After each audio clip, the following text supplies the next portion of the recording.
Welcome everyone to another Saturday morning, another ACO.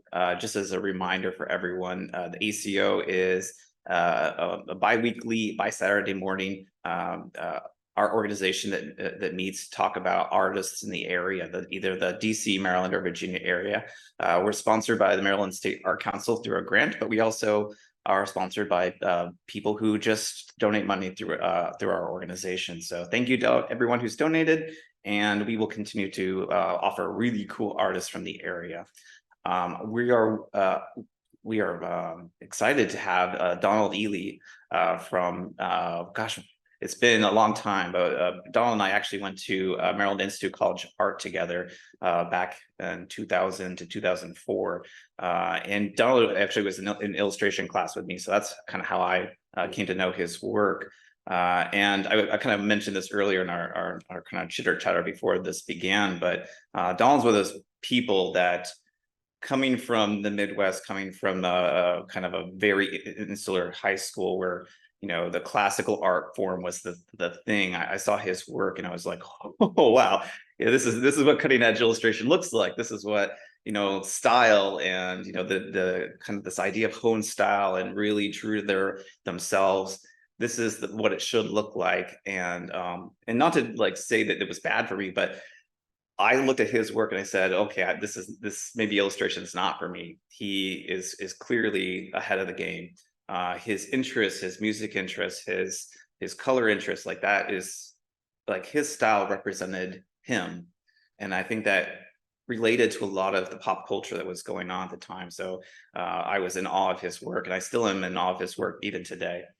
So I'm happy and glad to give you a platform to kind of show everyone why I think your work is so good, and, you know, maybe just show more people about who you are and what you do. So Donald, thanks so much for agreeing to be here. Oh, well, thank you, Jordan. I'm sad to hear that I discouraged you from pursuing a career in illustration, though. It worked Uh, out in the long run. yeah, and actually, you're not the first person to say something along those lines, which is like kind of disheartening to hear. But I think it seems like you're doing well for yourself, so I'm glad that I'm glad that that's the case. Well, hello, my name's Donald. Um, I'm happy to talk to everyone today. I want to encourage, and I said this when I first started the meeting, but I want to encourage anyone to interject or to just unmute yourself. I can't really see raised hands or anything like that. So just unmute yourself and ask me a question if you have a question as I'm going along. I wanted to, or I put together just sort of a mini presentation, but I also want to encourage you at the end to visit my website, which has a lot of this work on it, plus a lot more. And I also have a link to a video at the very end that I want to encourage you to watch too. It's but I will get to that later. So I am from let's see, I'm currently living in Bryantown, Maryland. I grew up in Prince George's County, which is just north of Charles County where I live. And yep, went to high school, went to Micah's where I met Jordan. Went to high school down here in Southern Maryland. Went to college in Baltimore, and yeah, I don't know. I'm sorry. So anyway, met Jordan in college. After I graduated college, that's when I decided to try to actually pursue a career in art. I majored as an illustration major, or my major was in illustration, and when I was in college, we were highly encouraged to pursue a career in editorial illustration, or at least that's what the focus was when I was attending. And it's not the case like that now. I know several instructors that teach at Micah now, and I feel like they're really focused on like just the wide range of work that you can do as an illustrator. But back then, I think the push was definitely for editorial illustration, and getting in sort of like award books. So you can imagine, like, I graduate college and I go to try to pursue a full-time career in illustration, using all of the tools that they gave us, which was sort of like promote yourself on postcards, write down art directors' names, mail your work out, and and just do that over and over and over again until you start to get the work, which I did. And I did that not having a job. So just saving up whatever money I could from little odds and end jobs here and there. And eventually, like, it really didn't lead to anywhere.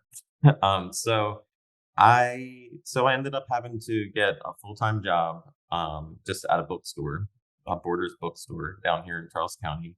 And even then, I was still focused on trying to make this editorial thing happen. So I went into during my lunch breaks at Borders, I would go to the magazine stand and I would start writing down. I would just pick up like a stack of like 20, 30 magazines and take them back to the break room, just sit down. And this is before cell phones had cameras. So I'm handwriting down every art director I can find and trying to find the addresses for everyone and hopefully trying to find emails because that's just so much easier. Um, and I did that for a good like 6 months. And then I finally got my first art director contacted me, which was an art director from Bitch magazine, which was a feminist publication. They reached out to me. They asked me to do a full page illustration, but because they're a niche magazine, the budget wasn't really that great. I think it was maybe like $200. But to me at the time, that was a lot of money. And so I was like, yes, absolutely, I'll do this illustration. And it was great. It put me gave me such a high to do that. And then that same week, I got another contact from or another email from the art director at the Baltimore City paper. And his name was Joe McLeod. And to an extent, I feel like I owe a lot of my career to him. But he reached out to me for another full page illustration for, gosh, I can't remember the issue. But anyway, I had two back to back full page illustrations going on, and it felt really good. And when I saw because the Baltimore City paper is a weekly publication, I got to see that one first, even though I finished the one for Bitch magazine first. And when I got my issue in the mail, of course, I flipped right to it. It was great. But I also flipped through the rest of the publication and got to the classified section of the paper. And when I was in the classified section, I saw that City paper itself had an opening for an assistant to the art director. And I applied for it, even though I had no idea what that meant, or what the job details were. But I applied for it and then just followed up with him and said, "Hey, we just worked together. I'd love to come in and talk about the position." And he invited me in and kind of explained what the position was and encouraged me to bring my portfolio. Well, I brought in all I had, which was illustration. And he was like, "All right, well, obviously you can illustrate, but can you design anything?" And I was like, "Well, illustration and design are really similar. It's really and I had never taken a single design class in college. So I was just trying to wing it. And I was just saying, there's a lot of similarities between design and illustration. You're telling a story or you're trying to, work with composition and hierarchy and color. And even though City paper is a black and white publication for the most part.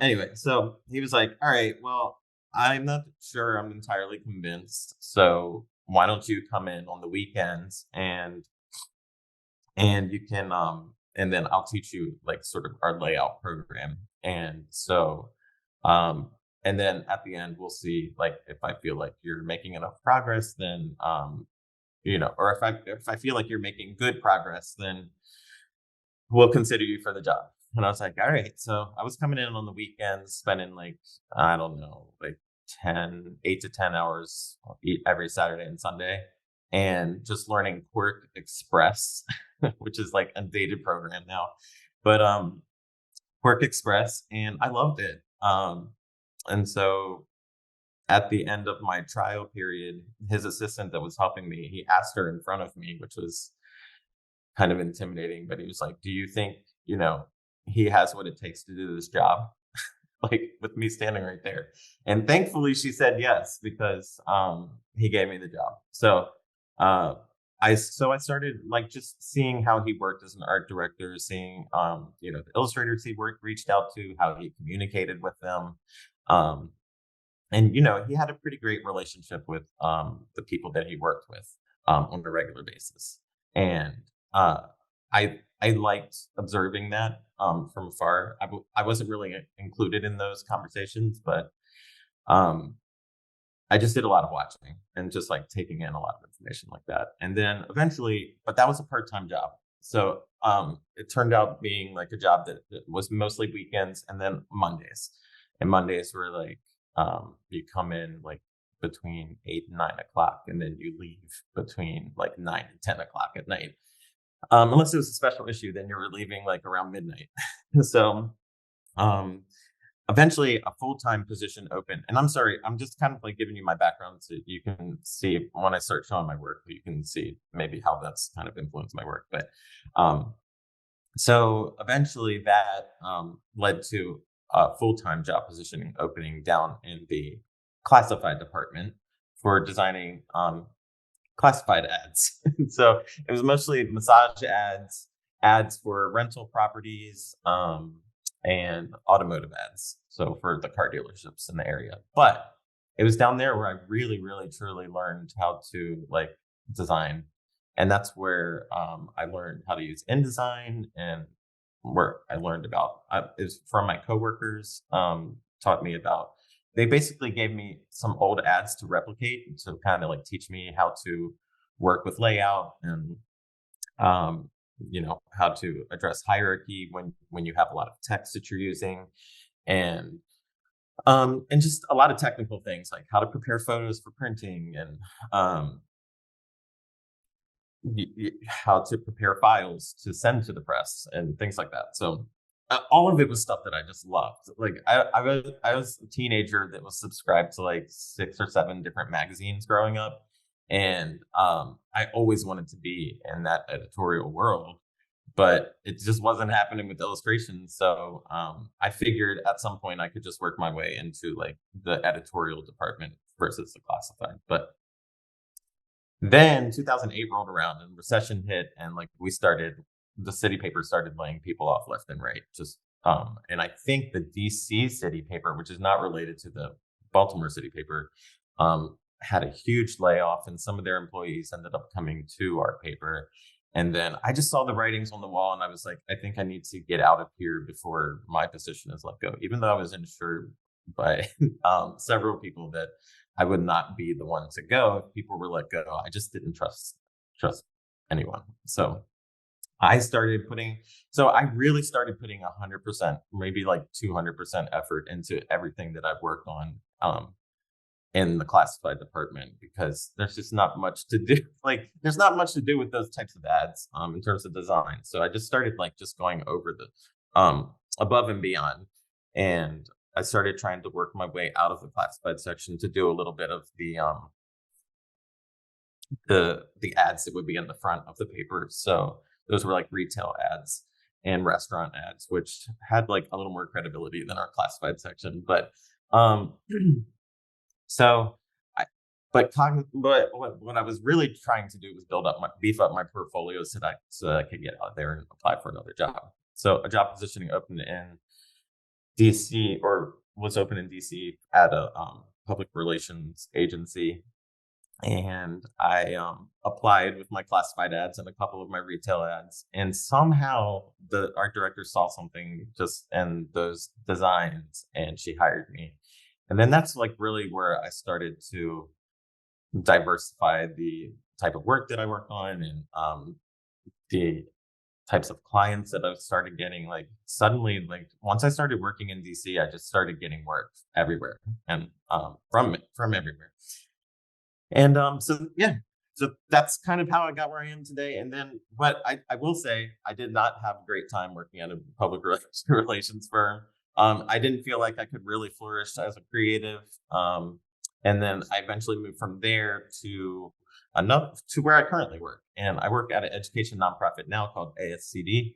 We're based out of Arlington, Virginia now. We were out of Alexandria, and we just recently merged with another huge education company called ISTE, and they focus on ed tech, or technology and education. So and whereas ASCD, we focus on professional development for educators K through 12. Anyway, it was really here at ASCD where I truly was allowed to flourish as a designer, as an illustrator, and as a creative. So that brings me to my first slide. All right.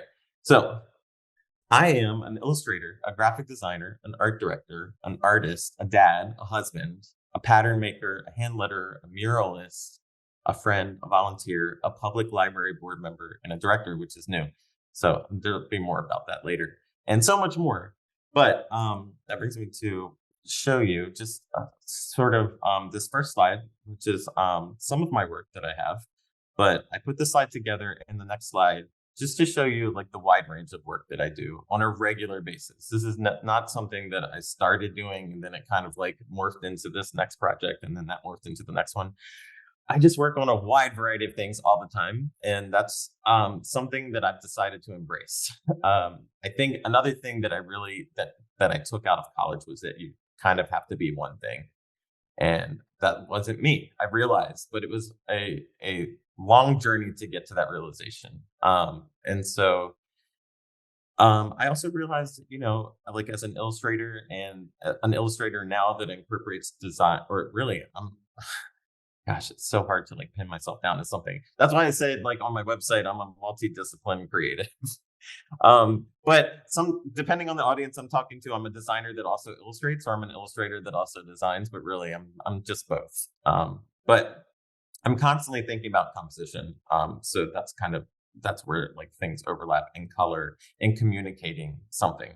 So whether that's a technical communication we're trying to get across, like how to get somewhere or where to meet for an event or something like that, or if it's a story we're trying to tell through illustration and imagery or photography, whatever it is. So here you can see like I have an example of a mural, which is in the upper left-hand corner. And then if we're just going across the top, I have a book cover. I have some branding that I did for a restaurant. And then if you go down below that, I'm working on a library of patterns right now that I'm eventually going to try to license through different companies. And then you'll see like a high school flyer that I did for my wife's high school craft fair. And then next to that, you'll see a logo that I just designed for ASCD, my employer. But we're a legacy organization and we've had maybe 5 logo changes over the past 80 years.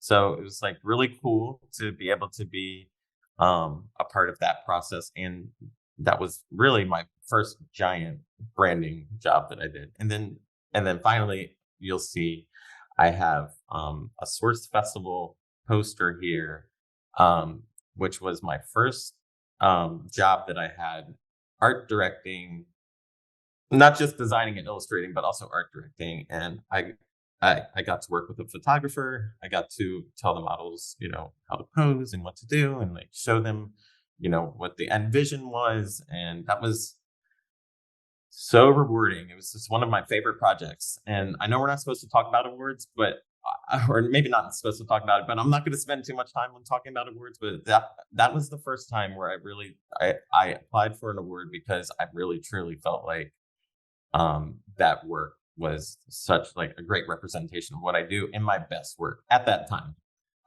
And sure enough, like I won the award that I applied for. So it was just really cool. And anyway, we'll talk about that later. And then there was a question, Donald, I'm sorry to interrupt you, about the mural. Could you say a few words about it? Sure. Oh, sure. So that mural there is, that's a close-up of a mural that I did just this past summer, about a month and a half ago. And that was actually the first mural that I did for a private client, but it's actually that is a door that lifts up and allows the resident access to their backyard or / parking pad. But they've designed their backyard so that it's like, if they want to park there, they can. And if they don't want to park there, it's still a pretty cool looking backyard. So, and it's in Brooklyn, DC. And it's a double-sided mural. The other side, and it was actually inspired by one of my favorite children's books, by an author and illustrator called Dalov Ipkar, who's from Maine. I don't know if I'm butchering her name, but it's DAHLOV IPCAR. And she has this book called The Cat at Night. And in that book, you see what the cat sees during the daytime, and that same, and those same, I don't know why my voice is cracking, but you see that same scene in two different spreads, and you see what that scene looks like in daytime, and you see what it looks like in nighttime through the cat's eyes, and and it's showing that like cats have different vision at night than we do. So it's a 2-piece mural, and I don't know if I have the full thing in here. So if I don't, you can go to my Instagram account at the end, and that'll show you some of and some process shots. But the other side, so this is the nighttime side, and then the other side is daytime, which is sort of on this. It's a blackbird, and it's on a pink background with sort of blue branches and like darker pink flowers overlapping. But yeah, it's pretty cool. But it was, I would use a cuss word here, but it was really hard to do because of this corrugated surface, and I severely underestimated the amount of time that it would take for me to work on it, and I kind of took a hit financially working on it, but it was rewarding in the end because I just really loved the way that it turned out. So did that answer the question? I'm sorry, I don't have the chat open because then that's gonna like interrupt the imagery. But okay. All right, cool. So and then I was just showing, like, these are just stills from the documentary that I directed, documenting the process and the story of the Phoenix Run basketball court murals that I designed and led a community to paint. And I did that last summer and finished the documentary this summer. It was I was working with an editor that was having a lot of personal problems, so it kind of had to pause, but then we picked it back up, and it was partially funded through the Maryland State Arts Council, which I know is also partially funding this. So that's cool to see, and that was my second or third time getting funding from them for a project. So they're great. I can't recommend them enough, or applying for money through them enough. So all of that is to say that I think diversity is a strength. And I mean that in every way possible, but I'm specifically talking about in this instance in terms of your skill set.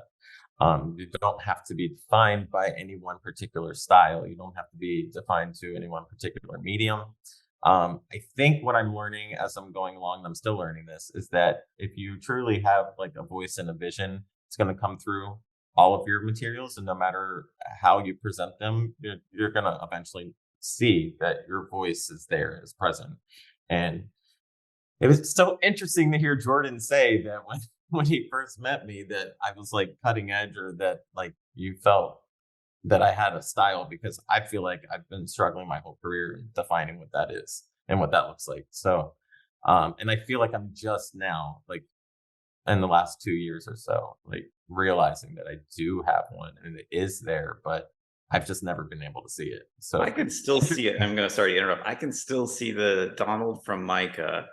Like there's a through line through your work. There's a shape color kind of relationship that hasn't left you. It's gotten more honed and more mature, but it's still you. It's always been you. Thank you. That's so nice to hear. And like, especially when I'm not around creatives every day, or like other people who have seen sort of like my journey. It's nice to hear that. But again, I'm just now starting to see it myself. So it just shows you, like, when you're like so focused on one thing, or just focused on a particular aspect of your life or career, it's hard to take a step back and look in. But part of what really helped me with that was when I recently redesigned my website and just started trying to figure out how I want to present myself as a creative to the outside world. And when I started pulling in all of my work from, every part of my career, and I, only including work that I feel confident presenting. But when I started putting all of that together in one portfolio, then that's when I really started to see, wow, I really do. There is something here, but it just, again, took me a while to see it. So my first piece of advice that I would give anyone is to be nice to everyone. Part of what part of what intimidated me through school and when I first graduated was that not everyone is kind. That goes for instructors, that goes for people that you work for, people that you might potentially work for. And I realize there's a lot of ego in the creative field. I mean, because we are, our work is personal to us, and especially when we're working with others, like we don't want people sometimes to, mess with our vision, or we want to have that control. But what I've realized is that really shuts people down. I mean, I just know this from my own personal experience. Like, I have a really hard time working with people that are not kind. And I'm not saying that you have to, be, kiss everyone's ass or anything like that. But, and if you have criticism, have thoughtful criticism, give constructive critiques, and do it with like a human on the other end in mind. I've gone through so many critiques, not just through school, but like throughout my career, from other art directors and things like that have really crushed me, and like several of them made me even question my career. And it's been really hard, but I realized that I don't have to work with people like that anymore. And once I came to that realization, it's like my world opened up. It was like, I have the control to work with these people. If I don't want to work with people that are mean, I don't have to. And likewise, like as an art director now, and as somebody who works in my community, I have found that, you get much better work. Let's see, what is the phrase? You get more bees with honey, or whatever it is, something like that. But yeah, I found that forming great relationships with people based on kindness and based on thoughtfulness leads to long-lasting relationships that continue to bring you work, that continue to push you into to do creative things. And oh my gosh, I think it might be raining, and I'm in my studio, so it's kind of echoey. But if it starts getting too distracting, let me know, and I'll shoot up to my house. But I say that, and then so I'm going to show you one of my favorite clients is Cultural DC. Cultural DC is an organization based out of the heart of DC, like Midtown somewhere. I don't know the DC neighborhoods, but they have been one of my long-lasting clients, and it's because I have such a great relationship with them, and it's because we have I don't know, we just have a really good rapport, and I can confidently say that the overwhelming majority of my clients and I have a really great rapport with each other. And I think that is definitely the way to go when it comes to working with others.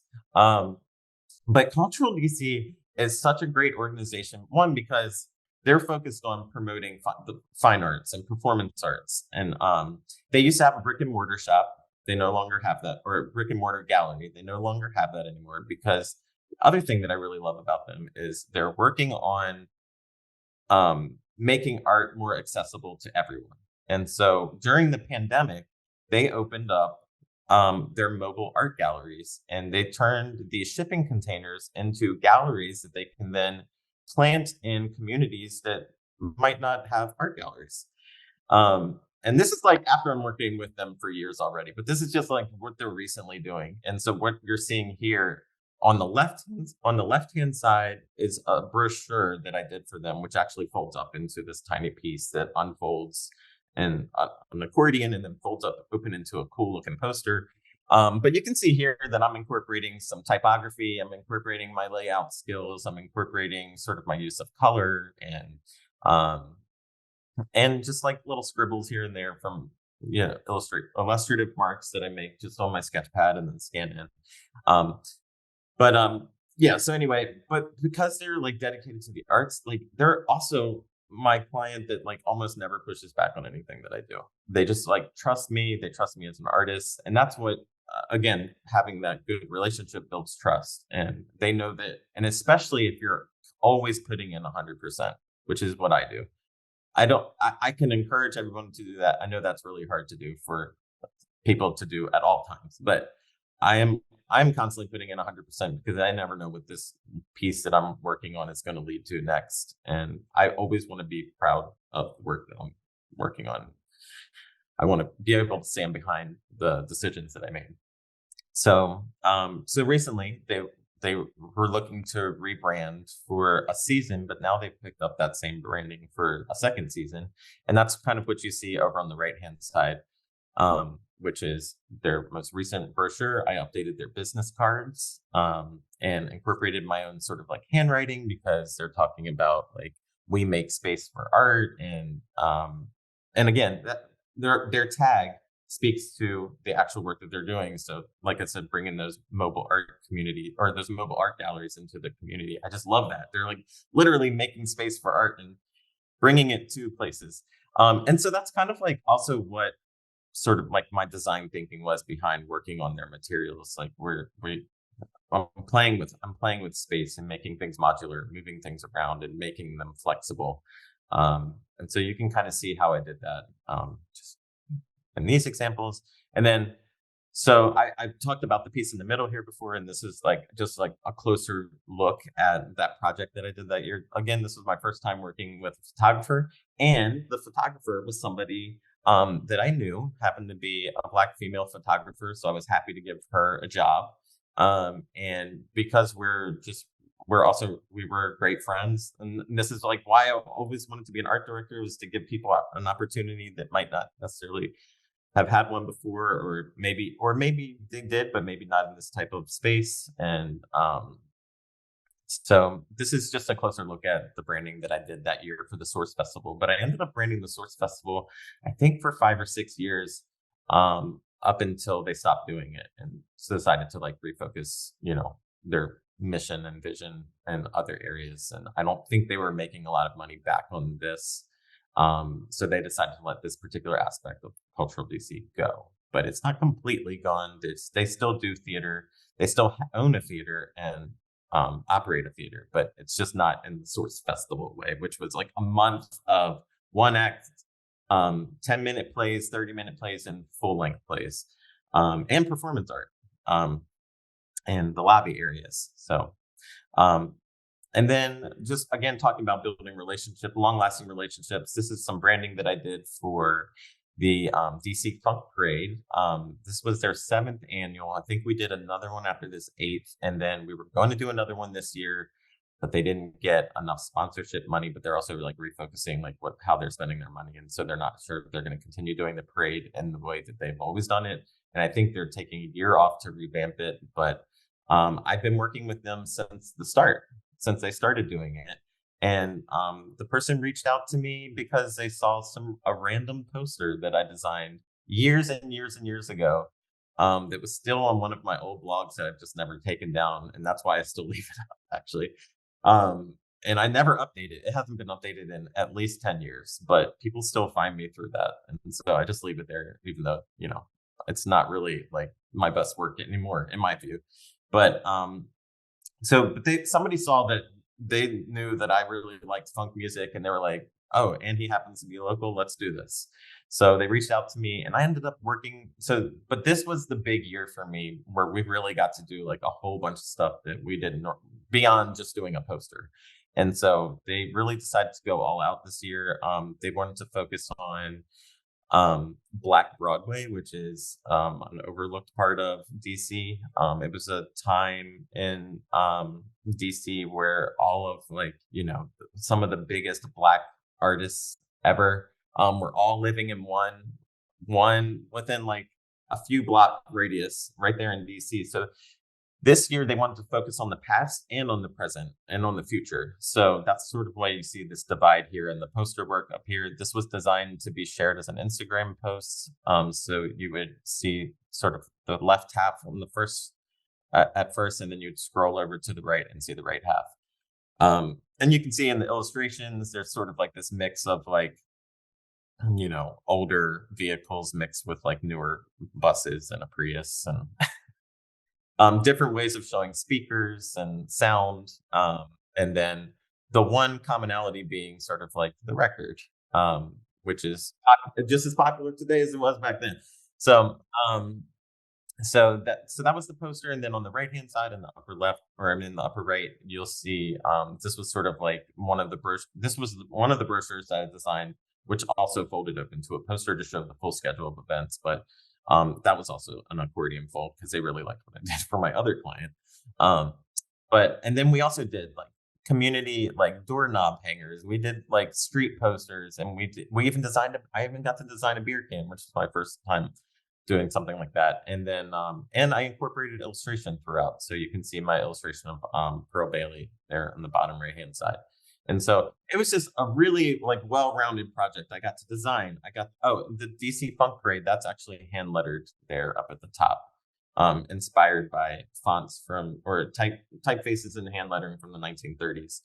And so I got to do hand lettering, illustration, design. We got to work on like package design. We got to work on posters, and I'm trying to remember. There was so much to this campaign, but these were some of like my favorite parts of it. So, Donald, can I yes, ask you? I'm sorry, this is Sure. fabulous, but Sure. maybe a naive question. But how much of this all, for example, this whole page was done digitally versus you on paper, and then you incorporate it through photography and so on, or scanning, I should say? No, that's a great question. Well, so to be honest, this is like majority digital. I of course, like with the illustration, I always start out in my sketchbook for that type of thing. Or at least the initial rough sketches, and then I'll bring those sketches onto my iPad, or I work in Procreate, and I typically will do a final sketch there or a final execution there, and then I bring that into programs like InDesign and Photoshop, Yes. maybe even Illustrator to finalize, especially for things that are text heavy. Thank But yeah, you.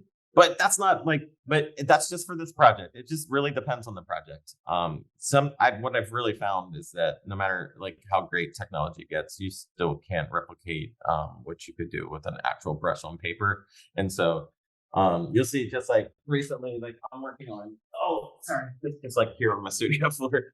But just recently I was working on just this event logo that we're doing for a summit that we're having at work, and I just couldn't do what I wanted to do digitally. And so I just started doing like, just brushing over and over again, the words fly together, and just trying to figure out a format, trying to figure out how the letters interlock with each other. And I don't think I went with any of these. This is just the one that I'm seeing close by. But yeah, it just really depends. And I always work, I told you I wouldn't show like materials because I don't really have them, but I always work with this one brush that I had from college, which is a Sumi brush that I got from that I got in my Sumi ink drawing class. But I have two of them now. This one's like more used, so it has like a rougher texture when I'm working with it, and then this one is newer, but and it also the brush bristles aren't as wide, and so I can get like finer lines with this. But yeah, if you take care of your materials, they'll last forever. I've had this. Is it a filbert? 2003. What's that? Is it a filbert point? I can't see No, it this very is well. this is a Sumi brush, so it's got Oh, it's very, very long. I see. yes. And I can't remember the animal hair that's used in here. I can't remember. I'm sorry. But what I really like about working with the Sumi brushes, unlike a watercolor brush or like an oil brush, when you're painting with it and apply pressure, it kind of keeps that bend that you have in it. And so you can twist that bend around to get finer lines. You can like fan it out to get, rough texture. And that was by far probably one of the most beneficial classes I took in college.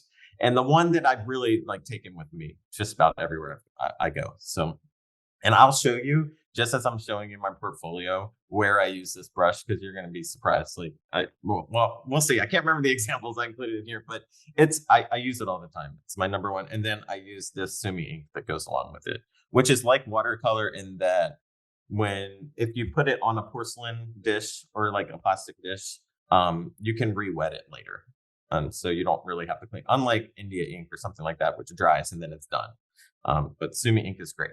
And as my instructor told me, you can actually put this in your mouth and you won't poison yourself, which I don't do, but because I think it's made from pine trees or something like that, and you can taste the pine in it. I just said I don't do it, and then I told you how it tastes. So I've done it, but I don't do it regularly anymore.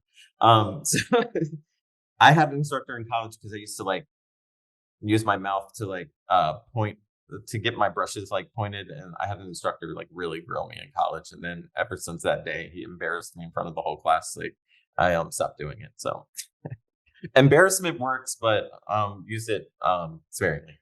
Anyway, so get back to your community. That's so I've already kind of started talking about this, and I'll just start showing you like some of the projects I do that sort of exemplify that. But I so this is some basketball. This is a mural that I did on the side of a restaurant in the town of La Plata. It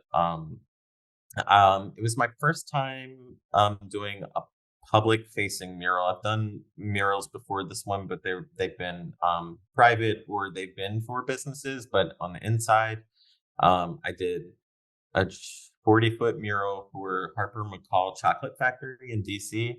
And no, unless you're getting a tour of their factory, you'll never see it. So this was my first time doing something public facing, and it was actually something that I had to apply for. I had to show work, which was really hard because like I said, I really only had that one in the chocolate factory, and it wasn't the same. And this was the first instance where I had to really break everything down by price and like but the big challenge here, community wise, was that what had existed on this wall before was sort of like a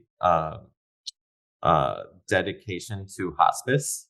And so people had paid for a block of the wall to paint something, anything they wanted to most people like were honoring somebody that they knew that was helped by hospice or something like that. But it was actually initially planned to be just a short-lived fundraiser to help raise funds for hospice. And so the restaurant owner was selling blocks of this wall to anybody who wanted to paint there. But what they didn't do and what they weren't thinking about was how long will this last? How do we like what types of materials do we tell people to use? So we had some people using like oil-based paints. We had some people using acrylic paint, but like not finishing the surface so that and over time, like some of the paint was flaking off, some of it was just fading. Some people started something and never finished it, and it just actually kind of became a little bit of an eyesore, although like a well-intentioned eyesore. And so the town decided that they were going to they wanted to like punch it up and like revamp it. So they put an RFP out. I had just moved out of La Plata, but had just finished living there, like in the town for about 5 years. And it was like my pet project. Like that was something that I wanted to do, but I just didn't know how to do it. But then I saw the RFP and I'm like, all right, this is my chance. So I applied for it. I applied for it with the community in mind and with the hospice mural in mind, and tried to figure out like, is there a way that we can create a mural that kind of honors the town, honors the hospice that was there before it, and maybe like brings a little bit of like, I don't know, hope into the town. So it's and I also designed it with everyone in mind. So and just knowing that a lot of parents are constantly walking around with their family, with their kids, like especially in a small town like that, people want to get out and walk around, and a lot of families and things like that gather here at this restaurant. And so was there something we could do that was really fun? Like this town. So I don't know if anybody knows much about the town of La Plata, but back in, I think 2000, oh my gosh, I'm going to get this wrong. I think it was 2002. We had a tornado come through and just completely like rip the town apart. And when they rebuilt the town, they rebuilt all of the buildings to look like nearly identical to each other. So like we have this old small town, but it doesn't have that old town feeling. So how do we like enliven this landscape a little bit? And like I don't, people always tell me that one of my strong suits is color. Jordan kind of like mentioned that earlier. That's like the one constant in my career that's the one thing I can like confidently stand behind. So I was like, well, I can confidently stand behind a lot of things now, but throughout my career, that was the one thing I knew I had going for me. I was like, I have a good use of color. So I was like, I'm going to come through with a mural that's just going to like brighten this town up. And so I sent it through and it got approved. And this was also, this was sponsored by, sponsored by the Charles County Arts Alliance, in the town of La Plata. I was going to say Maryland State Arts Council, but they did not help with this one. So it was a challenge because when people saw the hospice mural coming down, there were a couple of times I was on the ladder. I was actually afraid for my life. One lady like skirted up in her vehicle and like tore the door open, like while I'm at the very top of the ladder, and was like, "What did you do?" And she's screaming at me, and like things are going crazy. But I just talked to her with kindness, like I said before, and explained to her what was going on. She was one of the ones who had started doing something but never finished it, and that was years ago. And I was like, well, the town told me that they reached out to everybody that paid for a space that had the wall before, and they got the residents' blessing on this. And if you would like to talk more about this, talk about the people that are actually in charge, not me. But anyway, so it was a challenge in that way. It was also a challenge for me because this was my first time painting, like just in a big open space where you can just feel the presence of people. Like, even though you might not see them, you can see people. Like, occasionally, if you turn around and look out a window behind you, you can see somebody just watching everything that you're doing. And so, as somebody who's like, I'm like one of those extroverted introverts. Like, I don't really like to work in front of other people. I don't like feeling like I'm on display. But at the end of the day, I just kept telling myself, this is for the community, and this is not about you. And that really helped me get through it. But what also really helped me get through it is the fact that as I'm working on this, just nonstop, every single day that I was working on this nonstop, people are just coming up and thanking me. They're like, our town needed this. Like, we really needed something like this. Or thank you for including a Black and a white hand there. Or thank you for, because La Plata is not known for its diversity, even though it is pretty diverse. It's just in terms of like small businesses that are owned and operated in La Plata, it's very white. So, but that's just sort of me, sort of like trying to infuse my vision of what I feel like La Plata could look like in the future. And people just love the phrase "love big." But yeah, I tried to. So I'm actually going to expand on this mural in the future. I don't want to give too many details out right now, but I'm going to expand on this, and I'm really looking forward to it. But that dog there, the dachshund, like became a celebrity, and people actually brought their dachshunds like to the mural as I was working on it because they were so happy. I was like, this is really cool. But so yeah, I'm honoring the town of La Plata here though by showing their town hall, by showing sort of like their train museum, and they're Maryland's first bird city. So I had to include the purple martin in there, and then these carnations are a nod to the hospice mural that was there before because so and really I've gotten nothing but positive feedback now that it's finished. While I was working on it was a different story though. But that led to this mural, which are these basketball court murals that I did also in the town of La Plata. This is in a neighborhood called Phoenix Run. Phoenix Run, when I was growing up, was called the Meadows, and everybody would casually say in high school, like, "Oh, you don't want to go into the Meadows because that's a dangerous neighborhood," or you don't want to. That's on the other side of the tracks, literally, because we have a train tracks that run through the middle of La Plata. And they're like, "Don't go to the Meadows. That's the other side of the tracks. You don't belong there." Blah blah blah, whatever. But I actually had friends that lived in the Meadows, and I knew that it wasn't as bad as the reputation as bad as the reputation that it had, which is why they're now called Phoenix Run. A few years ago, they decided to let the residents rename the community, and collectively they decided to call it Phoenix Run, like Phoenix Rising. And so when I came onto this project, I actually came into the middle of the project. This project was funded by a local business called the Wills Group, and the Wills Group owns Gashin.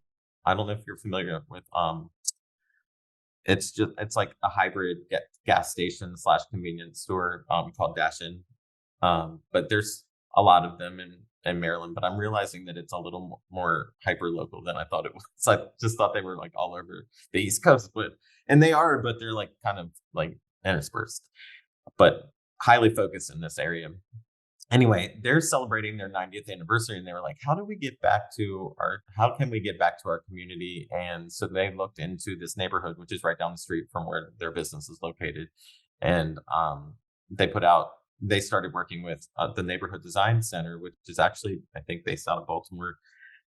And they brought the Neighborhood Design Center to come in and help to rethink the space. So a little bit of backstory, and you'll find this out in my documentary when you watch it later, because that's one of the links that I have at the end of the presentation. But long story short, the basketball courts was a gathering place for teenagers and people in their up to teenage males and males into their early 30s.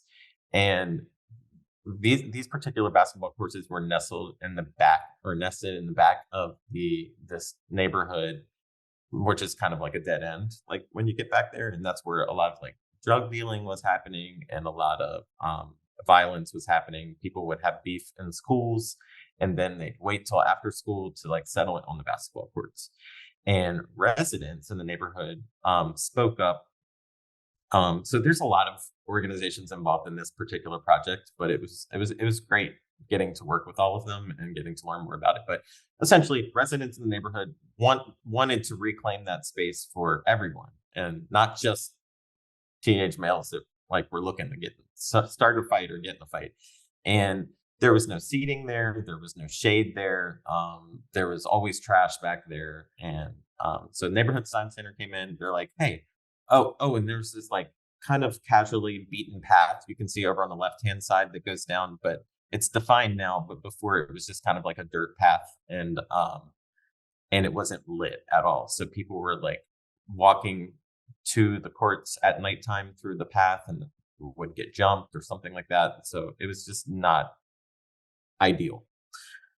So the Neighborhood Design Center came in. They started thinking, okay, how do we make this a more official path? How do we light this path so that it's safe at night and make it feel welcoming for people if they want to walk around the neighborhood?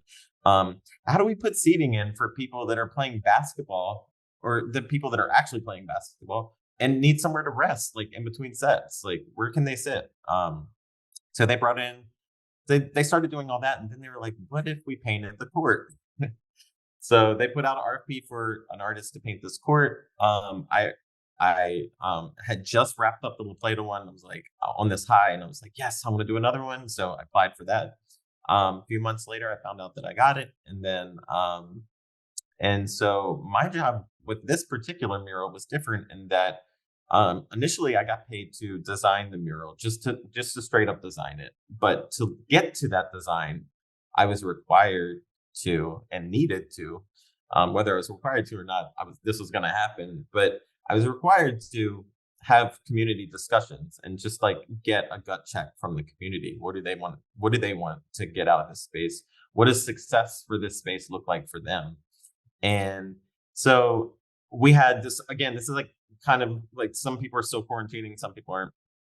So we had a bunch of Zoom calls with different community members, from teenagers to grandparents, and a lot of grandparents that live in this neighborhood take care of their grandchildren because the children's parents are either incarcerated or they're working several jobs and they're never home. So the grandparents are like, we want to take our kids to this space. We want this space to feel welcoming for everyone, and including our young kids. And so again, I think that's where my strong suit comes in. I'm great with color. I'm great at sort of like, making things look vibrant and happy and cool. So I knew that going into it, that's one of the things that I wanted to do. But so those community discussions turned into like an in-person community event they have every year for the community, where different businesses will come in and donate back to school supplies and materials. And you just come, you hang out, kids are like in the bounce house. You can come and talk to different vendors, and there's tons of stuff just being given out. But we had a tent where I sort of brought in a variety of color swatches, kind of not too different from like these here, and let residents just move colors around and kind of play with different color combinations and what colors responded to them. And then eventually we had them vote on a color palette. So this was like very community driven. It's also colors that I would use, but maybe not necessarily in this way. But because this is something that I felt was really important for the community to own and to take ownership of, I wanted them to feel like they were involved in every part of the way.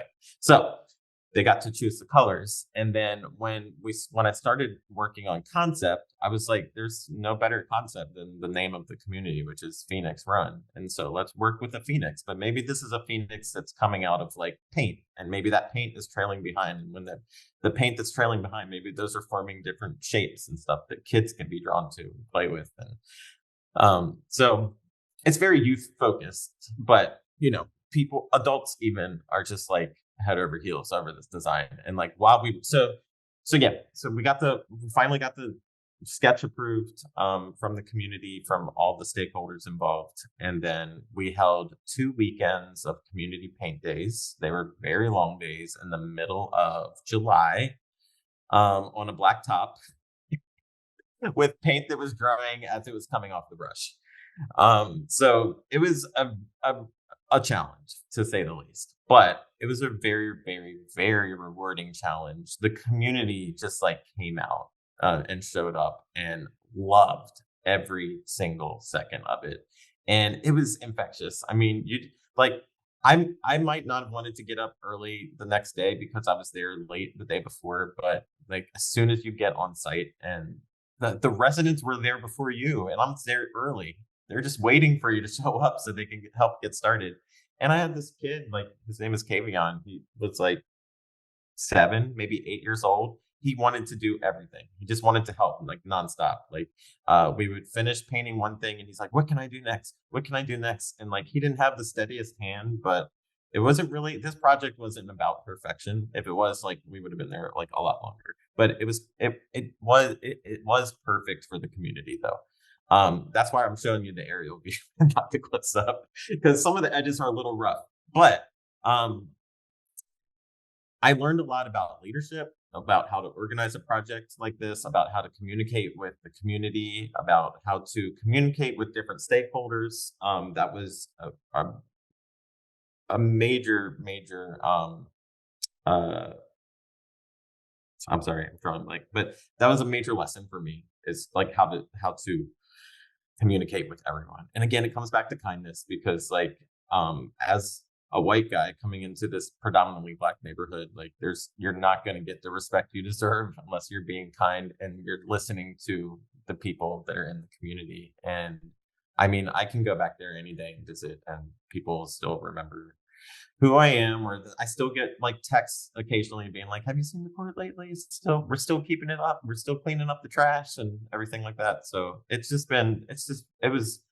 like a highlight of my career right here. It's just in so many different ways, but I can't praise the community and like the different stakeholders enough, because it's just very fulfilling and rewarding for not just me, but again, for the community. So those are those murals. This is another mural I did up in Hagerstown, but I got to execute it here in my studio in Bryantown. But this was another way that I got involved in the community. Again, another RFP was put out for a public art piece to replace an old one that was peeling and chipping away. But the old one said, "Be colorblind," and we know now in 2023, and maybe some of us knew back then in the 90s, that be colorblind isn't like exactly the best way of thinking about something. People don't want you to not acknowledge them. They want you to acknowledge that we do have differences and whatever. So they wanted to, I know I'm preaching to the choir, but they wanted to update that old mural with one that maybe feels a little more relevant to today. And we went through a lot of changes before we finally got here. But this was one of the council women finally well, I'm not going to get involved in that part, but I'll just say we ended up landing on this quote. And then part of what I had to do for this, or I didn't have to do this for this project, but as something that they gave me to think about, how can you involve the community? We put a call out for residents to send headshots in for consideration for this mural. And so different residents from Hagerstown, or people voluntold different residents from Hagerstown to send their portraits in. And so, yeah, these are, I included my son in there just because, I don't know, I just wanted like just a little Easter egg in there. But the rest of those residents are actually living in Hagerstown and sent headshots in. And when we did the ribbon cutting for it, the majority of them actually showed up for the ribbon cutting. You can see over on the right-hand side, some of the people that came in. And this was just a more stylized approach that I took. I've come to realize that I'm not going to be the type of artist. And I think on a small scale, I can paint and render things realistically, but on a larger scale, like that's just not, that's not me. So I've been working with a lot of flat color and but working with color contrast, and like it was really challenging to get a wide variety of skin tones here that didn't blend into each other, or that didn't blend into the hair in front of them. And so it really took a lot of like moving parts around. And a lot of this I actually did digitally first, and sketched digitally, and then ended up projecting that digital sketch onto the surface, and then I would trace over that and then painted it on the floor right in here. I had the studio reworked in a different way. Was there a question? No? Okay. So yeah, so you can see, so that's in Hagerstown. If you're ever in Hagerstown, go to the police department, and this is in the little train overpass right next to the police department. So it lives underneath of that overpass. So my next piece of advice is to do pro bono work if and when you can afford to, because that always leads to one. Well, and I say if and when you can afford to, because people always tell you to like do work for free because, you know, you love to do it, and it's not going to be a big deal for you to help somebody out doing something that you love. But the reality is that if you are an artist or a creative type and you need to make a living on the work that you do, you can't always afford to help everyone out that asks for it for free. So I'm just now getting to a point where I can finally do and this is like, 20 years after college, to where I can actually do pro bono work. And so that's why I say if and when you can afford to. So one of the ways that I do that is on the left-hand side, you can see some branding guidelines that I came up with for a Black-led and founded creative. I'm trying to figure out, like, they're called the Creative Nomads, but they are a nonprofit that focuses on equity in art, and bringing art to communities that might not have art programs, to bringing art programming to different a wide variety of spaces, but also to helping to uplift and network, or help arts professionals network together. So they kind of have like a twofold approach to their nonprofit. There's the side that focuses on building up and training professionals, and then there's the side that works on like programming for the community. And so I came on and did this work for them pro bono to help them create, because I saw the stuff that they were posting online and it was just like all over the place. And I'm like, oh gosh, they have such a great mission, but their stuff just looks horrible. Like they just need a little bit of guidance. And so I just so my first step was to join their advisory board. So I joined their advisory board. And then from there, I started working on convincing them that they needed some branding guidelines. And so we work. The great thing is, because it's art professionals, that we have great photography to work with. I came up with a color palette that's rooted in like nomadic culture. And so like the color palette is very much drawn from the elements of, the earth. And then I came up with a very simple branding system, came up with some fonts that they can use on a regular basis, showed them how to use the fonts in a way that or the typefaces in a way that creates hierarchy, so that you can draw and also like encourage them when you're posting social media posts. You don't have to post like 5 paragraphs in one post. Nobody's going to be able to read it, or they're going to see it. They're going to be like, that's too much to read, and they're just going to skip it. So a lot of that was helping them to figure out like tonally when they're talking, what kind of tone do they want to have? How do we use that tone consistently? A lot of things like that, just things that I've learned and throughout my different jobs. And I brought that knowledge to this nonprofit and gave back in that way. And it felt great. And it won an award. It won an award this year too. I'm going to be presented with it later this month, I think, or maybe it's next month. I can't remember. And then on the right-hand side, you'll see like I've always been into poster design. If you go to my website, I have a poster section there, and it's just tons of posters that I've done for a wide variety of organizations or individuals. But on the right-hand side, you'll just see a theater. This is just one of many theater posters that I designed for our local community theater here, pro bono, just because I want to, and because I love the theater, and I love the theater, and I love theater. So it was just something that I felt like I could do locally when I had time to. And yeah, you can see, oh look, Maryland State Arts Council, Charles County Arts Alliance. I also use the Sumi brush on on those dashes there.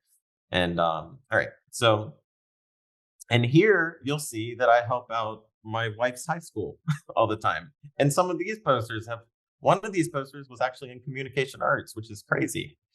I never thought I would get into that publication, but it just shows you that when you're doing like the work that you love, that's really going to come through, in your end result or your final result. So I help my wife out every year. We just, when I can, and we design all of her posters and her programs. And even if she wasn't my wife and whoever else took that position, I'd probably continue to help them, just because I think it's important for high schoolers to have access to good design too. And so, yeah, so I love this Into the Wild poster. I love this winter. I love all of these examples. Oh, and this Dreams poster here was just designed taking photos like in my own backyard. So I just took photos of different, like a Luna moth. I think this is a peony. I forget what these things are called, but it creeps my wife out. She has that phobia of seeing those small holes. And then like a moth. But anyway, and then this Heart on Fire poster is the one that made it into the Communication Arts Illustration Annual, way back in 2015. Build your network in a way that works for you. So I've already kind of addressed all of this, but building your network doesn't mean you have to go to networking events all the time. Building a network means maybe, again, being kind to people. That's why I put that one at the front of my presentation, because being kind to people makes them want to help you. But also like, don't do it just for like your career. Just be kind to people to be kind to people. But as an end result, you will get people that want to uplift and support you every step of the way. And I'm fortunate enough to be able to have many people in my life that have done that for me. But other ways that I've been working on building my network are, I took a Citizens Academy, of course. This is just me mocking the lady that went before me. She was trying to figure out how to pose with her certificate at the end of this. But I took Citizens Academy. Charles County Citizens Academy teaches you about local government, and it teaches you about the resources that you have to when it comes to your local government. And that led me to join, after finishing that course, that led me to apply for and actually got sworn into the Charles County Public Library Board of Trustees just a couple months ago. And I did that just because I saw like the way that libraries are kind of like in danger across the nation right now. And I really don't want our great library system here in Charles County to be affected by these book bannings and things like that. But through that process, I've met so many other people. All these people, have needs too, creative needs. And that just happens to come along with it. That wasn't why I joined it, but that is a form of networking that you can just kind of like passively do. But yeah, this was me getting one of my awards, but at that was one of my forced networking situations where like I wanted to be there to get my award, but I didn't want to. I just get really intimidated when I'm in crowds of other creatives, so I kind of normally tend to shut down unless I know somebody else is there, and I'll just stand in the corner. But so that's why I say do what works for you. I did that. That was forced. I think I met the art director at the USPS. So hopefully one day I can maybe design a stamp. That's on my bucket list. But that's why I went there to get the award. I didn't have to get it in person, but I did. This is just showing you some of the community that I hung out with while we were painting the basketball court mural. And then one thing that I personally do is every year for the past, I think 6 or 7 years around the holidays, I've been hosting a cocktail party just here and at my house. And this cocktail party is actually designed to network with people that I see throughout the year and might say, hey, let's hang out one day, or hey, we should do this or do that, but then I never do. And so this was my way of like actually inviting different people every year to hang out with. And this year we're going to have a small this lady that runs her own cocktail company. She's going to come and actually like do the drinks instead of me. So we've got like her coming in. I've met another lady that makes macarons. They're like the best macarons I've ever had. She's going to come and she's going to provide macarons for the crowd. I'm acting like I'm in an arena or something for the guests. And that's just a way to introduce some people that might not know each other too, that I think might benefit from knowing this person or that person. So those are some of the ways. I also do a lot of social networking, like on Instagram and stuff like that. Another thing, take all the time that you need. This was something I kind of addressed again at the beginning, but this was something that really intimidated me when I graduated college, is that some of my people that I was in school with immediately got jobs right afterwards. And that was super, super. And this actually comes to another point I wrote down on a Post-it that I didn't include in the presentation, which is don't compare yourself to others, but take all the time you need and don't compare yourself to others. I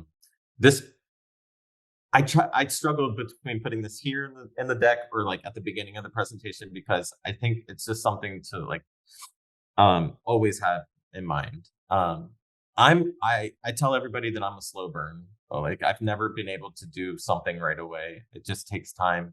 I made the decision to start a family back when I was 27 years old, and that made it harder for me to accomplish the things that I needed to in the time frame that I had always envisioned growing up.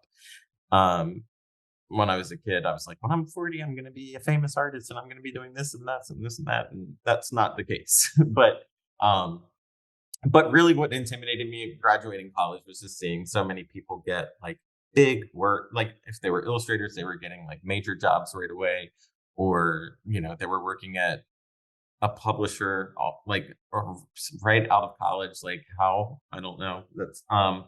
But that really like kind of hindered my ability to move forward for a long time. And I think it took a good 6 or 7 years post-college to get to a point where like I stopped comparing myself to others and actually started just focusing on myself. And then when I did see others work, you know, that were doing a good job, I like reached out to them and told them, hey, like congratulations on this job that you're getting, and congratulations on that work that you got, or oh my gosh, I can't, you know, I'm so excited for you, whatever, because I was. But initially, before, there was like this jealousy that kind of crept in, and I don't even like to admit that, but it's the reality. It's like, why can't I have that, or why can't I get that? So all I have to say is take all the time you need. It's not a race. If you're even, I mean, and I think that can be applied to no matter what creative field that you're in. Success just doesn't always happen overnight. It can, but it doesn't always. So that brings me to this slide, which on the left-hand side, you'll see a poster that I designed for Erykah Badu. She is like one of my #1 favorites, as Jordan might remember. And she was somebody that I like in college was trying really hard to work with. Like just during that time of my life, her work was like really, really resonating with me. And I tried reaching out to her, and her management got back to me and said she has a set group of artists she works with, and basically you're not one of them. And I was like, damn, it's like that. But I just kept working on it, and I just kept trying to pursue it. And I found just through sort of like online sleuthing that she was involved in like this community forum on okplayer.com. And so because I knew she was always in there, I finally worked on I worked on an illustration for an album title that she had announced, but hadn't announced the art for it yet. And was like, maybe I can get her to see this work if I post it in this forum. And so I posted it in the forum, and sure enough, like, I think it was like the next morning, I'm sleeping. It's like 3:00 in the morning. I'm not going to tell this whole story because it's really long, but long story short, I'm sleeping. It's 3:00 in the morning, and I get a text from Erica herself. And she said, Donald, you're on top of it. Call me. Badu. And I was like, oh, what? And then I started going into panic. This was like when I was working at City Paper. I like went to City Paper. I couldn't even work that day. I was like, I'm pretty sure that, and some people were like, how do you know that's her? Because you posted that on a public forum and you posted your website and stuff. So like anybody could be texting you and telling you that. I'm like, I don't know. I can feel it in my gut. I'm going to call it. They're like, don't even worry about work like right now. Just go to lunch, call her, and see if it's her or whatever. So I went to lunch. I called her, and she picked up. She's like sitting in her living room. Her kids are like in the background watching. I'll never forget this. A Bee movie, like the cartoon, a Bee movie. I think that's the one with Seinfeld, right? But and we talked for almost an hour straight, and she just she just wanted to talk to me, just like talk to me. She didn't even want to talk about my work initially, but then as we're getting through the conversation, she just she said, I finally asked her, I was like, so do you think we could work together in some way, like sometime in the future? I'm like really treading on, like, I don't want to come across as the obsessive fan.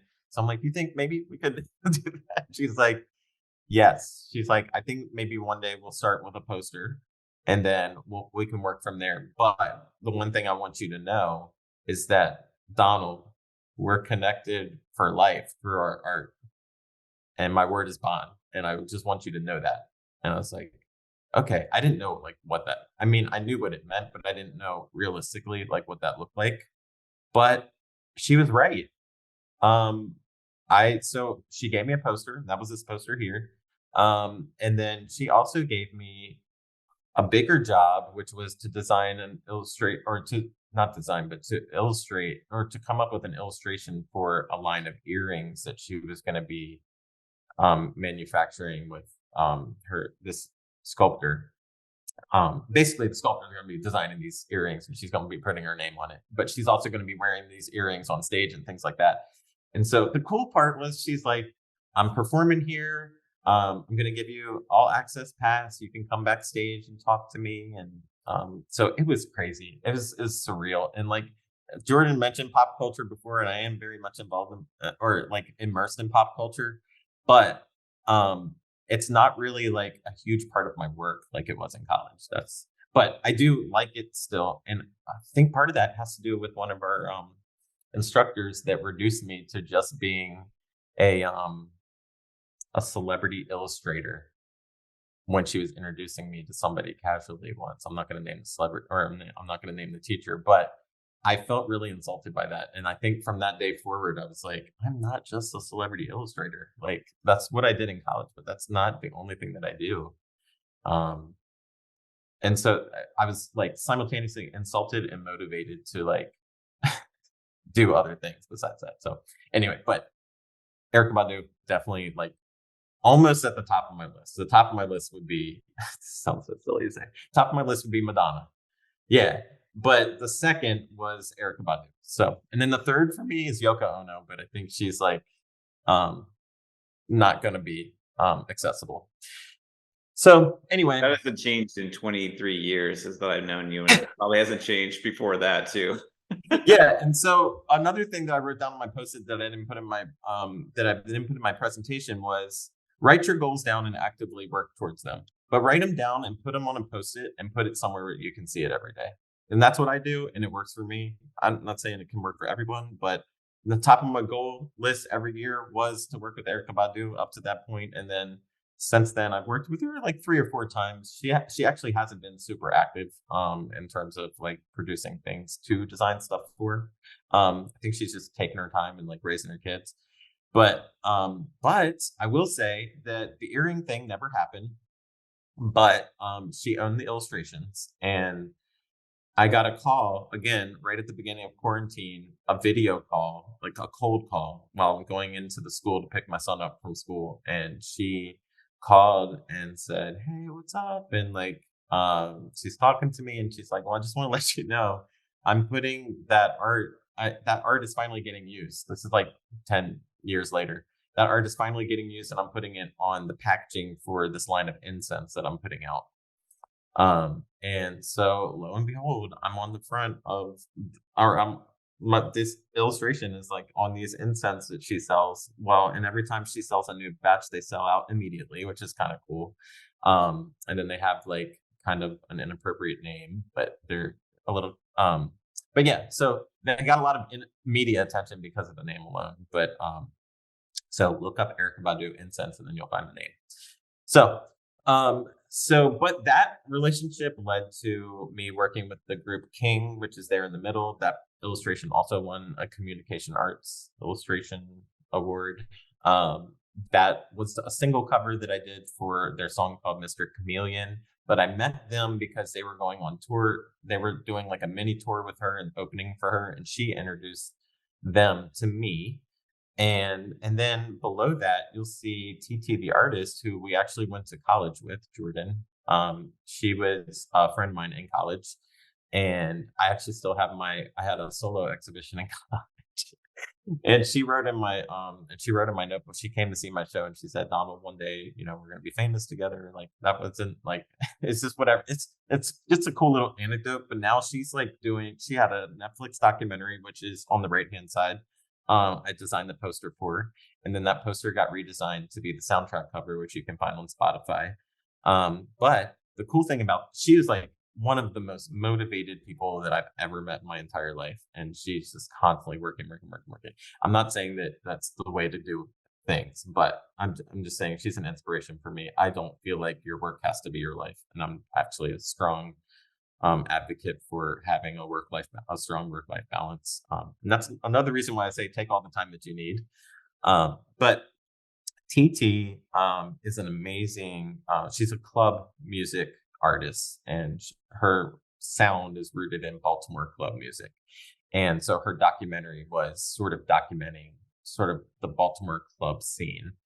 And she just like, we've always kind of casually stayed in touch since college. And she reached out to me and asked me initially to do the art royalty EP cover. And that I didn't take the photograph for that, but I did do the hand lettering that says art royalty. And I art directed the cover just all together using the photography. I pushed TT to like try, like I just showed you earlier, to try like signing her name like 100 different times, and then let's choose the best one, and then that becomes like the thing that you use on your materials. And so that's actually her handwriting for TT the artist. And then yeah, she's just incredible. Her work like was in a Super Bowl commercial. She had work or one of her songs was played in the Wolverine movie. And Issa Rae of HBO's Insecure actually ended up producing the Dark City film that you see here. So like there's like a tiny little degree of separation between me and Issa Rae, which is kind of cool. But the highlight of my career, one of the many highlights of my career, was actually getting to do something for Madonna. And that happened just last year. And I didn't work with her directly, so that's still a goal. That's still a goal on my Post-it. But I knew that she was putting out a single because the rumors were she was shooting a video, and I'm like very deeply immersed in Madonna culture. And so I knew she was shooting a music video. I knew that it was probably coming out pretty soon. And I didn't know what the final title was for it, but I knew it was a remix of her 2005 song Hung Up. So I saw some stills from the music video and from her story, and I immediately just started like churning some designs out. Just like this is just me doing this because I love it. Like I don't encourage people to do work for free. But I had some free time and I was like, all right, I'm gonna do this. I'm gonna try to get her attention. So I started taking just like photos. She was collaborating with this artist named Takesha. So I just kept finding photos of them together, and I mocked up this type that you see in the bottom left-hand corner, the black with the pink X's. That's actually something that I brushed with my Sumi brush first, and then I cut it out of like vellum, and then I spray painted it onto a surface. Then I scanned that spray paint in, and I brought it into the computer, and then changed the color and stuff like that. But anyway, that was cool. She didn't end up using that. Well, so anyway, I started posting stuff, and her manager started following me, which like I started just freaking out about because I just knew that was a good sign. But then I didn't hear anything for like 3 days, which felt like forever. And then finally another manager reaches out to me and was like, Madonna saw your art and she likes it and she wants to work with you. Here's what he said. I'm Johan from Madonna's management team. Madonna saw your attached hung up art and would like to use it for cover art. The digital single coming out this Friday. This was like, keep in mind, this is like Tuesday. And thankfully I'd already had the art done, but she had like just some minor tweaks to it. And then please let me know if fine with you and could you provide, of course I shot back and was like, yes, I'm fine with this. But I'm not giving you the work for free. So just let me know how much you're gonna pay me for it, whatever. So we don't have to discuss that part, but I did get paid for it. She did really love this particular version that I did, which is actually, I took a photo, a paparazzi shot actually of her at the video. And this was just like in between sets. She was like cuddling with Takesha. And I actually, this is what's so weird is like, this is not the way I normally work, but it's just something that I don't know, playing around with. I took a photo, I like distorted the photo, gave it some texture, then drew over top of the photo, like, and added more texture. And then, I don't know, this is how I ended up doing it. And then this is what she went with. And now you can find it on Spotify if you're on there. And yeah, so that's all I have for now. Thank you. Here's my follow me stuff. So I encourage you to take a screenshot because you can't hyperlink through a screen share, but that link down at the bottom is where you can watch my mini documentary on the Phoenix Run basketball courts, which was a labor of love. And I got TT the artist, or I paid TT the artist to license one of her songs for me to use in the documentary. So you'll hear that throughout the documentary. It's really cool. But if you go to my website, you can find a lot more of my work, and there's some more recent stuff that's not on there yet, but I do plan on doing an update when I finally slow down a little bit. And then that's the first at 3 Ring Studio. That's my professional Instagram account if you want to see just my work. And then the other one is my personal Instagram account, which is a lot of like family shots, selfies and other stuff like that. So if you're not interested in that, totally get it. But follow my professional one if you want to see more of my work that gets posted when I have time to, because again, going back, taking all the time that you need to do stuff. So working man the business. Hardly, but I'll take it. Oh, Donald, it's so good to hear your voice and just to get a brief, well, not really brief, but this is just a rundown of your work and your life. And when I did see the Madonna stuff on social media, I was so happy. You know. So one step closer to being BFFs. And yeah, seriously, no, we'll see. And that's not even like this is how much I've grown and matured over time. Like that's not even a goal of mine anymore. Like I always imagine being maybe her friend one day, but no. This is one of those bucket list things that like once it's done, it's like, well, now what? Now what do I do? So just keep that in mind too. Maybe like as you're working on things, you might have like this vision to do something, and then like when it finally happens, like for me, those big dreams that I had that I've actually accomplished, like on the other side, it doesn't look that much different. Like you can say you did it, but then I don't know. Maybe that's a lack of me like following up on stuff or something. But I don't know. Like when I got into communication arts, like, that was a big deal, like in college, and then you finally get in there and it's like, well, now what? Like, I didn't get any work from it. I got a cool little trophy, but that was it. I'm able to say that I got into communication arts. Okay, cool. But it didn't really lead to anything else. And the Madonna thing, like, I think that might one day. I have contact for her management now. I am gonna pitch me art directing and sort of like running a fanzine that would be like limited edition, high quality printed, treated more like a art publication that you would buy in the newsstand at Barnes and Noble or something like that. So I don't know. I just got to put a pitch together, but that's my next goal with her. But right now she's on tour, so she's probably not even going to focus on that. So, or her tour starts tonight. So when the tour finishes in a year or so, I'm going to have at least one sort of like mock up to show her. We'll see. Fun. Well, thank you so much, Tom. I really, I've talked like a lot, but are there any questions? Does anybody have any questions, or do you not have time? I have questions for you for another day, but okay.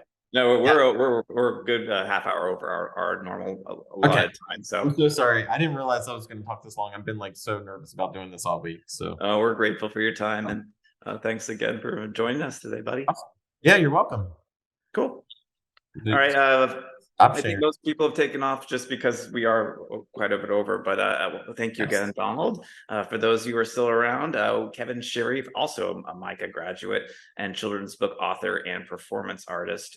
He's another person who about intimidating. It was intimidating in undergraduate, and one of the other people who forced me to realize I'm not an illustrator, I'm a painter. And has evolved quite a bit, in terms of a person and an artist. So I encourage you to come back in 2 weeks and see what that's all about.